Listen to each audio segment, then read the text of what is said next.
பிரியமானவர்களே, சங்கீதம் 36:7 பார்த்தீங்கன்னா, ஏசப்பா கொடுக்குற இன்னொரு ஆசீர்வாதம் என்னன்னு கேட்டிங்கன்னா, தேவனே உம்முடைய கிருபை எவ்வளவு அருமையானது. அது நான் மனுபுத்திர உமது செட்டைகளின் கீழே உம்முடைய செட்டைகளின் நிழலிலே வந்தடைகிறார்கள் என்று போட்டிருக்குதுங்க. செட்டைகளின் நிழலிலே அப்படின்னா என்னன்னு கேட்டிங்கன்னா, அவருடைய செட்டை தான் நமக்கு அடைக்கலம் சொல்லப்பட்டிருக்குங்க. இதில் என்னன்னு கேட்டிங்கன்னா, மனுபுத்திரர்னா மனுஷனாய் பிறந்த எல்லாருக்கும் அடைக்கலம் எதுன்னு கேட்டிங்கன்னா, அவருடைய செட்டையின் நிழல் தாங்க. செட்டையின் நிழல்னா என்னன்னு கேட்டிங்கன்னா, அவருடைய பிரசனம், அவர் சமூகத்தில் வர்றது தாங்க. இதில் வந்து பாருங்களேன், பாவிகள், நீதிமான்கள், துன்மார்க்கன், சன்மார்கள் எந்த ஒரு வித்தியாசமும் கிடையாதுங்க.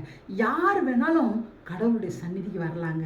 அதுதாங்க இதில் கொடுக்கப்பட்டிருக்கிற ஆசீர்வாதம். மனுபுத்திரமுடைய செட்டையின் நிலையிலே வந்து அடைகிறார்கள்னா, அது ஒரு ஈர்க்கக்கூடிய அந்த பிரசன்னத்தை மனுஷன் நோக்கி பார்க்கும்போது அவை வாழ்க்கையில் இருக்க எல்லா பிரச்சனையிலேருந்து அவை விடுதலை ஆகிறாங்க.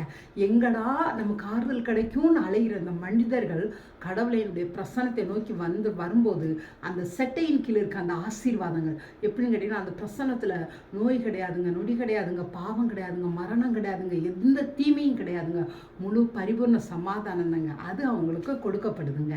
தேங்க்யூங்க. காட் பிளஸ் யூங்க.